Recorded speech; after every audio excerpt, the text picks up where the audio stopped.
ভাগ্যের চরম হাস্যকর পরিহাসে মাত্র ১৪ বছর বয়সে সারারাত স্বামী নামক মানুষটার শারীরিক ক্ষুধা নিবারণ আর ভোররাত থেকেই মাত্র ১ মাস বয়সী মাহারা বাচ্চাকে বুকের দুধ খাওয়ানোর অভিনয় করতে হচ্ছে।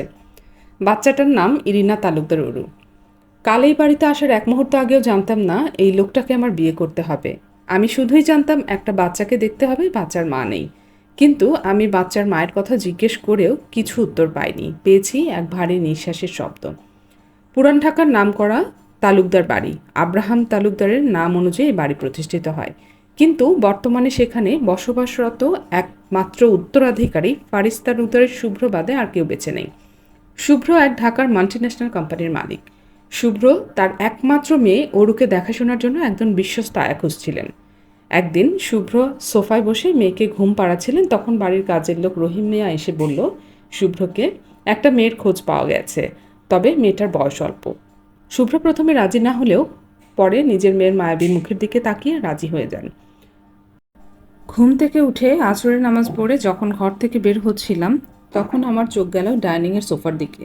মামা আর দুজন লোক কথা বলছে। একজনকে আমি চিনি, গ্রামের বাড়ি রহিম দাদা।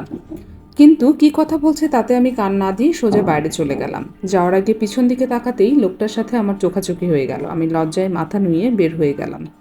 সোফায় বসে আছে স্বয়ং শুভ্র তালুকদার। রহিমের কাছ থেকে খবর পাওয়ার পর সাথে সাথে ছুটে এসেছেন তিনি। নিজের মেয়েকে যত তাড়াতাড়ি সম্ভব একজন মা দিতে চান। সেই জন্যই মিস্টার নাজমুল হুদা আমার মামার সাথে কথা বলছিলেন। মামা প্রথমে রাজি না থাকলেও পরে ২০ লক্ষ টাকার কথা শুনে এক পায়ে রাজি হয়ে যায়। কিন্তু শুভ্র বাধায় নতুন এক বিপত্তি।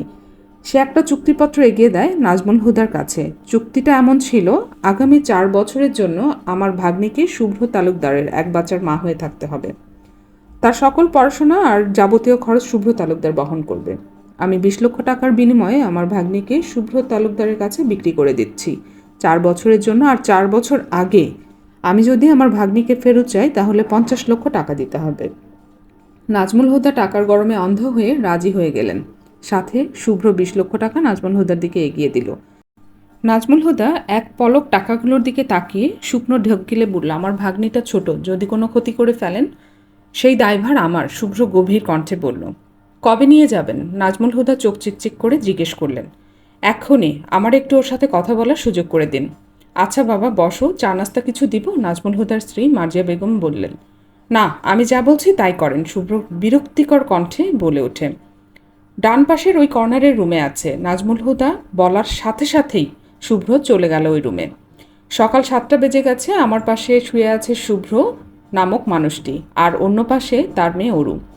আমি সিদ্রাতুল সারা, বয়স মাত্র ১৪। ছোটবেলায় বাবা মাকে হারানোর পর থেকে মামা বাড়িতে বড় হয়েছি। সারাদিন অক্লান্ত পরিশ্রমের পর খাবার খেয়ে দিন কেটেছে। কোনো কোনো রাত খাবার পড়েনি পেটে। মামির মার খেয়েও দিন কেটেছে। স্কুল পড়াশোনার সৌভাগ্য ছিল না বললেই চলে। সপ্তাহে একদিন স্কুলে যেতে দিত, সেভাবেই ক্লাস 9-এ উঠেছি। আমি একটু নড়ে চড়ে উঠতেই অরু কেঁদে উঠল। সাথে আমি নিজের ব্যথায় কুঁকিয়ে গেলাম। চোখ মুখ খিচে অরুর দিকে তাকলাম। সম্পূর্ণ ভিন্ন এক গল্প। ভালো লাগলে কমেন্ট করবেন, আশা করি ভালো লাগবে। রেসপন্স পেলে পরের পর্ব